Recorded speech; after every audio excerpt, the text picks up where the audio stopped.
But before we dive into all that, I want to talk about the local, social, mobile convergence. At the heart of SEO and at the heart of search is this convergence of social, local, and mobile. People aren't just searching from their desktop anymore. They're enabling location-based services. They're getting recommendations from their friends through social search. And throughout all of these, throughout this SoLoMo, if you will, is the 800-pound gorilla that is the Google. We have Google Plus with social, which is catching up to Facebook. We have local with Google Places or Plus Local, the convergence there. And then the mobile aspect being Android and Chrome browsers, also owned by Google. So they have staggering numbers in each of these different areas. 540 million users already on Google Plus. Not quite Facebook yet, but that's a pretty significant amount of people. And there's over 100 billion queries per month on Google. This is mind-boggling, really, when you start to think about it. Over a billion Android devices activated. You can see that Google is really at the heart of search. People have even started to say, I Google it instead of I search for it. They have the dominant market share. So when we talk about search engine optimization, we're really talking about Google optimization. And most of the time, we're specifically talking about Google. It's Google's world. We're just living in it. And because of that, we need to abide by and understand the Google guidelines. We're playing within their world. We need to know their rule set. They offer a starter guide for search engine optimization. And while there's not a lot of hardcore advice in it, it gives you some good general guidelines. Mainly within Webmaster Tools, you just kind of have to agree to play by their rules and not participate in link schemes, not cloak your website, no sneaky redirects. The intent of what you're doing with your SEO strategy is sometimes important to Google, and you don't want to violate their terms of service. Otherwise, you could find yourself in violation and suffer from a filter or a penalty. So start there with the Webmaster Quality Guidelines and understand that they're not going to tell you how to rank for their search engine, of course, but they will tell you the rules to play within their game. So we're going to look at the different dimensions of SEO throughout the course of this presentation. I like to think of SEO as this non-linear dimension, and these are the four dimensions that I see. The page, the web page itself, the domain that that page is on, the off-site dimension being all the variables and signals and factors that affect how that page ranks, and of course the keyword relevance, or the other dimension, the other things that impact how your site ranks, things like your site speed or just other aspects of your site, the site age perhaps. They all kind of fall within these dimensions, not always within one or the other. Sometimes they fall into multiple dimensions, but all the signals and all the factors and all the things that affect your site somehow fall within these four dimensions of SEO. So we're going to start this presentation with looking at an optimized page, something that a site that's done well, one that's near and dear to my heart and ranks pretty well in the local search space. And we're going to look at the things that it's doing right, the reason it is an optimized page. And we'll start there, and then we'll describe each of the vernacular and terminology throughout the course of this presentation so that you better understand these by the time you get through this series. So we're going to look at miamifishing.com, one of my favorite websites, again near and dear to my heart here, and 20 signals that this site's sending to Google that says this is a site of value that should rank for these key terms. So the first thing is the keyword in the domain. This is something that you can't get obviously for every site. You can't go back and retrofit. Exact match domains are kind of tough. I suggest partial match domains for the most part myself as a good rule of thumb, but if you can get a short exact match domain, it certainly helps. Having that keyword does help and is a signal of an optimized page. Being consistent with your non-www subdomain.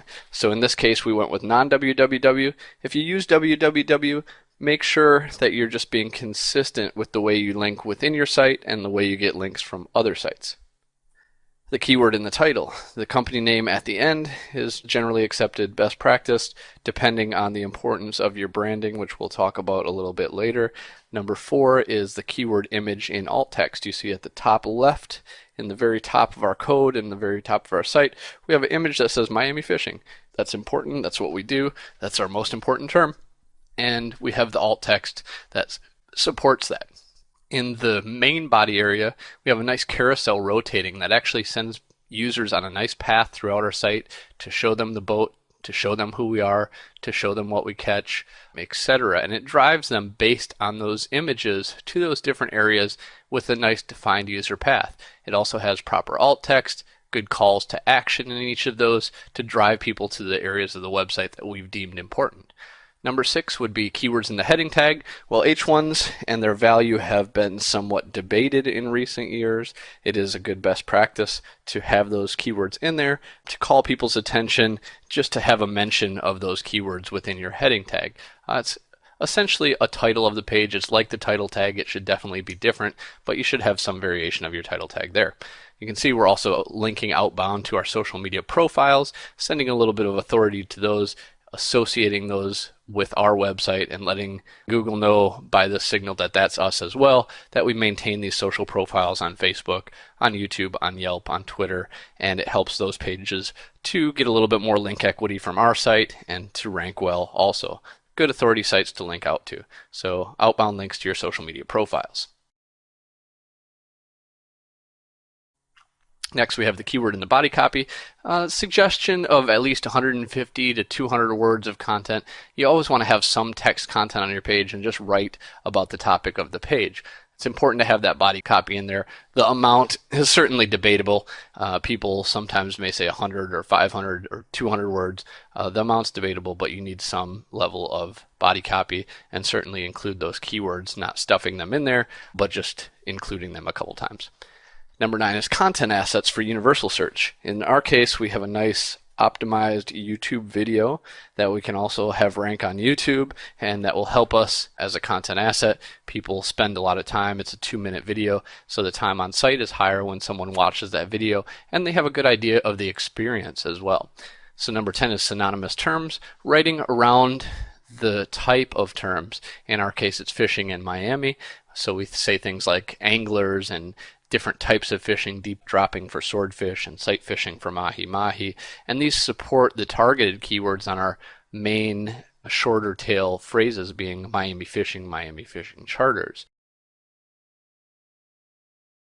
The next area that we're going to look at, and again, this is a main page, our home page. We're actually looking at 3 different pages. We're looking at the main home page, and then this is a sub page, and then we'll look at a third page for number 20 of the 20 signals in an optimized page. Number 11 is keywords in the domain, in the category. So up to 2 dashes, this means we could have 3 words. In our case, you see what we catch, the subcategory, direct subdirectory, URL. We want to have some keywords in there, probably no more than 2 dashes. We don't want to go too many directories deep, but depending on the size of your site, the most important thing is to have a dash in between words, and no more than 2 or 3 words usually is good best practice. You can go beyond that, but I wouldn't go beyond 4 or 5 words. Keyword in the page name URL. So you can see this one's named Atlantic-Sailfish. You'll also notice that it's an extensionless URL with just 1 dash between the keywords. Again, it could be 2 dashes, could be 3 words or 4 words perhaps, but I like 2 to 3 words. It's a good place to kind of narrow it down. You usually don't need more than that to describe your URL, and it is descriptive to the user. The extensionless URL allows us to change this content or change our platform without having to redirect the content. It stays in the same place, and we can always have our Atlantic Sailfish page in the same place without having to do a redirect on it. The fresh content organized and linked from the home page. This is under our reports tab. While we do just kind of have static content that's always there about the information on fish, about who we are, what we catch, we also have some fresh content, which is our fishing reports, which says this is what happened this month, this is what we caught in the past month. It doesn't have to be weekly or daily, but perhaps monthly is good. And then we have that linked from our home page. We also have it on the sidebar or in the right hand side, where if we do a new blog post, which is essentially the report, that shows up so that it's linked and indexed immediately.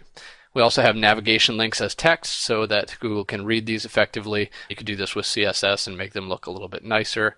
We have keyword in our image alt text for the main body image. We have body copy that's trustworthy and well researched and informational that keeps people on the site and keeps our engagement level high. As mentioned a little bit lower down in the site, We have the internal links to the current blog posts and new content. This keeps our fresh content indexed as soon as it gets published. We have our business name information, name, address, phone number, which should always be consistent and on every page of the website. We have outbound links to our important industry organizations and manufacturers like the National Association of Charter Operators or the International Game Fish Association or Penn Rod and Reels. And these just help affiliate us with good neighborhoods, with people that are in the fishing industry that are authority, and spread a little bit of that link love their way, as well as associate our site with these positive industry organizations. And finally, the last page, and one of the most important in search engine optimization, is the sitemap. And you'll see that it is right at sitemap, it's extension list, and it's linked from every single page. And it says sitemap in the title and in the heading and also in the URL. So that sitemap's really important, and that's the 20th signal of a well-optimized page.